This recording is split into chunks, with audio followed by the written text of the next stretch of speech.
नमस्कार, मैं हूं रोहित खन्ना। आप देख रहे हैं नेशन स्पीक्स और बात अब राजनीति की।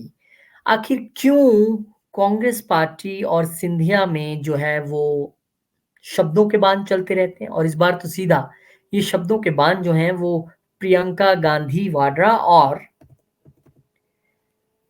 सीधा ज्योतिरादित्य सिंधिया के बीच चले हैं। कांग्रेस महासचिव प्रियंका गांधी और केंद्रीय मंत्री और बीजेपी नेता ज्योतिरादित्य सिंधिया के बीच जुबानी जंग अब तेज हो गई है। ठीक है, मध्य प्रदेश में इलेक्शन है, मध्य प्रदेश से आते हैं वो।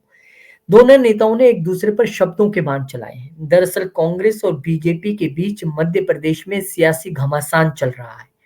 दोनों ही पार्टियां मध्य प्रदेश विधानसभा चुनाव को जीतने के लिए जी जान से लग रही हैं। इस बीच प्रियंका ने सिंधिया पर एक रैली में जब तंज कसा तो केंद्रीय मंत्री ने भी पलटवार किया। पीछे नहीं रहे वो। आपको पता ही है, सिंधिया पहले कांग्रेस में हुआ करते थे, फिर बीजेपी में आए, केंद्रीय मंत्री बने। मध्य प्रदेश में कांग्रेस और बीजेपी दोनों ने ही अपने स्टार प्रचारकों को मैदान में उतार रखा है। हालांकि बीजेपी की तरफ से कुछ लोग ऐसे भी हैं जो कांग्रेस के लिए वोट मांगा करते थे। ऐसा ही एक नाम केंद्रीय मंत्री ज्योतिरादित्य सिंधिया का है, जिन्हें लेकर कांग्रेस महासचिव प्रियंका गांधी ने कहा कि उनका कद छोटा है लेकिन अहंकार बड़ा है। इस पर सिंधिया ने पलटवार करते हुए उन्हें अहंकार पर शिक्षा देने से पहले खुद शीशे में जाकर चेहरा देखने के लिए कह दिया। अब हम आपको बताते हैं कि एग्जैक्टली प्रियंका गांधी ने कहा क्या है। एमपी के दतिया में एक रैली को संबोधित करते हुए प्रियंका गांधी ने बीजेपी के सभी कहा कि बीजेपी के सभी नेता थोड़े अजीब हैं। सबसे पहले हमारे सिंधिया हैं। मैंने उनके साथ उत्तर प्रदेश में काम किया। असल में उनकी हाइट थोड़ी छोटी है मगर अहंकार तो वाह भाई वाह। प्रियंका ने आगे कहा कि उनके पास जाने वाले हर कार्यकर्ता का यही कहना रहा है कि हमें उन्हें महाराज कहना पड़ता है और अगर हम ऐसा नहीं कहते तो हमारे मुद्दों को सुलझाया नहीं जाता। कांग्रेस महासचिव ने कहा कि उन्होंने अपने परिवार की परंपरा का बखूबी पालन किया। गद्दारी तो बहुतों ने की, लेकिन उन्होंने ग्वालियर और चंबा की जनता से गद्दारी की और सरकार गिरा दी। अब एक बात बताए कांग्रेस की, क्या उनको पहले नहीं पता था सिंधिया अहंकारी है? कांग्रेस में ही थे इतने सालों से, तब खुल के उन्होंने क्यों नहीं कहा कि वो तो इतने अहंकारी है, हम उन्हें पार्टी से निकाल देंगे? क्योंकि वर्कर हमें आके कहते हैं कि जब तक इन्हें महाराज न कहो ये तो काम नहीं करते हैं। तो कांग्रेस को तो निकाल देना चाहिए था उनको। पता नहीं ये कैसी राजनीति है, जब तक कोई हमारे पास है तब तक वो दूध से धुला है, जैसे वो दूसरी पार्टी में गया वो खराब हो गया। अब सिंधिया का पलटवार सुन लेते हैं। प्रियंका गांधी पर पलटवार करते हुए सिंधिया ने कहा कि अहंकार पर पाठ पढ़ाने से पहले उन्हें आईना देखने की जरूरत है। सोशल मीडिया प्लेटफॉर्म एक्स पर उन्होंने लिखा, प्रियंका गांधी पार्ट टाइम नेत्री हैं, तो इन दो परंपराओं के फर्क को समझने की उनमें क्षमता हो, इसकी आशा मैं नहीं करता। किस परिवार के सपूतों ने अफगानों से लेकर मुगलों और अंग्रेजों तक से भारत माता की रक्षा हेतु अपनी जान की कुर्बानी दी थी? उन्होंने आगे कहा कि किसने चीन से भारत की रक्षा करना तो दूर, उन्हें भारत जमीन ही भेंट के रूप में दे दी थी? किस परिवार की दूसरी पीढ़ी ने सत्ता के लोभ में इमरजेंसी लगाई थी? और आज भी किस परिवार की वर्तमान पीढ़ी स्वयं विदेशी मंचों पर जाकर भारत जैसे देश को बदनाम कर रही है? काबिलियत को बोलने वाले अहंकार का पाठ पढ़ाने से पहले कृपा स्वयं आईने में झांक लें। ये सिंधिया का पलटवार है। केंद्रीय मंत्री ने लिखा कि भ्रष्टाचारियों और वादा खिलाफियों के शासन को बार बार सिंधिया परिवार ने बदला है और दोबारा आपका सुपड़ा साफ मध्य प्रदेश की जनता करने जा रही है। दरअसल ज्योतिरादित्य सिंधिया ने 2020 में बीजेपी का दामन थाम लिया था। सिंधिया को लेकर कहा जाता है कि उनकी राज्य की मुख्यमंत्री बनने की आकांक्षा रही। जब 2018 में कांग्रेस को जीत मिली तो राहुल गांधी ने उन्हें पीछे हटकर सीएम पद कमलनाथ को देने की बात कही। ऐसा ही हुआ, कमलनाथ मुख्यमंत्री बने, मगर 2 साल सरकार चलने के बाद सिंधिया 20 विधायकों संग बीजेपी में शामिल हुए। कांग्रेस की सरकार गिर गई। इस तरह राज्य में एक बार फिर से बीजेपी की सरकार आ गई थी और बीजेपी की सरकार चल रही है। ज्योतिरादित्य सिंधिया को बीजेपी ने केंद्रीय मंत्री बनाया। हालांकि सिंधिया इस बात से इनकार करते रहे कि वे सीएम बनना चाहते हैं, मगर जिस तरह से बीजेपी ने एमपी के लिए सीएम चेहरे का ऐलान नहीं किया, उससे संभावनाओं को बल मिल जाता है। यानी कि देखिए, ये दौर ही ऐसा है चुनाव का।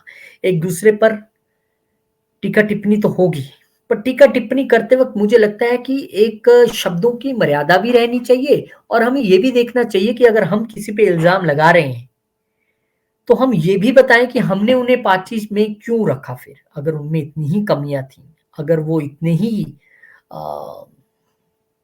अहंकारी हैं, महाराजा कहलाना पसंद करते हैं और तमाम उनमें कमियां थी। क्यों उनको पार्टी में रखा? क्यों उनको पार्टी से नहीं निकाल दिया? और अब ज्योतिरादित्य का खुद पलटवार आया है, उन्होंने पूरा इतिहास गढ़ दिया कि उन्होंने क्या-क्या किया है भारत के लिए और तमाम तरीके के इल्ज़ाम उन्होंने कांग्रेस पार्टी पे लगाए हैं। और अब इस बार ये मध्य प्रदेश की लड़ाई इस बार भी थोड़ी ज़्यादा इंटरेस्टिंग है और ज़्यादा चुनौतीपूर्ण भी आप कह सकते हैं, क्योंकि दोनों ही पार्टियाँ जानती हैं कि बहुत क्लोज़ कॉन्टेस्ट है। वहाँ पर मुझे लगता है 1% के वोट के हेर-फेर से चीज़ें बदल जाएँगी। पिछली बार भी सीटों का अंतर 5-6 सीटों का रहा था, मेरे ख्याल 5-6 सीटों से कांग्रेस आगे थी। और इस बार कांग्रेस की मुश्किल ये है कि समाजवादी पार्टी से लेके बीएसपी से लेके नीतीश कुमार ने भी अपने उम्मीदवार उतार दिए एमपी में। तो अब कैसे लड़िएगा आप? अपने ही अगर इंडी गठबंधन के लोग ही अपना वोट काट देंगे, तो वो जो 1% है वो भारी पड़ जाएगा। और वहां पर जिस तरीके से इस बार सभी बड़े नेताओं ने, दोनों पार्टियों के बड़े नेताओं ने ताबड़तोड़ रैलियां की हैं, ताबड़तोड़ तरीके से प्रचार किया है, ये भी एक बहुत सोचने का विषय है। इससे भी चुनावी माहौल काफी इधर-उधर हुआ होगा। खैर, अब तो वोटिंग का समय है। अब देखना ये है कि क्या कांग्रेस और बीजेपी के एक दूसरे पर ये तीखे हमले, शब्दी हमले काम आएंगे? क्या एक दूसरे को परास्त करने के लिए या जनता को समझाने के लिए ये शब्द काम आएंगे, या फिर जनता अपने तरीके से, अपनी मर्जी से वोट डालने के लिए जैसे निकलती ही है? तो सबसे बड़ी बात यह है कि अगर आपकी बातों का प्रभाव जनता पर ना हो तो कोई फायदा नहीं, वो कोई भी पार्टी हो। और अगर आपके शब्द इतने प्रभावी हैं कि पूरा मैच बदल दें चुनावों का, तो बात है। अब ये शब्दी जंग तो जरूर शुरू हुई है प्रियंका गांधी और ज्योतिरादित्य सिंधिया में। अब ये रुकेगी कहाँ जाकर ये नहीं पता, क्योंकि नतीजे आएंगे और नतीजे किसके पक्ष में आएंगे ये तो भगवान जानता है। लेकिन जिसके भी पक्ष में आएंगे वो फिर अपनी बात बढ़ चढ़ कर रखने वाला है। और एमपी का चुनाव इस बार इतना आसान समझिए मत। कुछ भी कहते हो सर्वे, कुछ भी कह रहे हो, लेकिन ये इतना कांटे का मुकाबला है कि हर जगह एक फंसी हुई सीट आपको नजर आएगी। बड़े बड़े चेहरे इस चुनावी मैदान में उतर गए हैं, केंद्रीय मंत्री तक अवेलेबल है, यहाँ पर चुनाव लड़ रहे हैं। ऐसे में आप सीएम की रेस में कौन है कौन नहीं है इसको तो छोड़िए, ये तो बहुत बात की कहानी है। जब सरकार बनेगी तब देखा जाएगा। कहानी ये है कि बड़े चेहरे अपनी सीटें कैसे बचाएंगे और किस तरीके से सत्ता की चाबी सिंधिया अपनी पार्टी के हाथ में पकड़ा पाती हैं या प्रियंका गांधी, ये तो नहीं जानते। लेकिन ये चाबी इतनी फिसलती हुई नजर आ रही है इस बार कि क्या कहें आपको। और ये कह सकते हैं कि मध्य प्रदेश के इतिहास में अब तक का ये सबसे फंसा हुआ और टफेस्ट मुकाबला है दोनों पार्टियों के बीच।